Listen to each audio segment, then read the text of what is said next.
Watch this story of this girl who finally discovered who she was. This is Brianna. She's just like you. She's had some struggles, but came out on the other side of them better. She has hopes, dreams, and is figuring this thing called life out.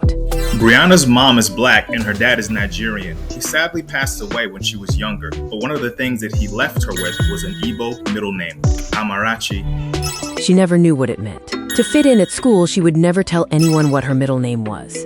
She had some friends, but was shy sometimes. She felt like something was missing, and if she could find it, then she could finally express herself the way she wanted.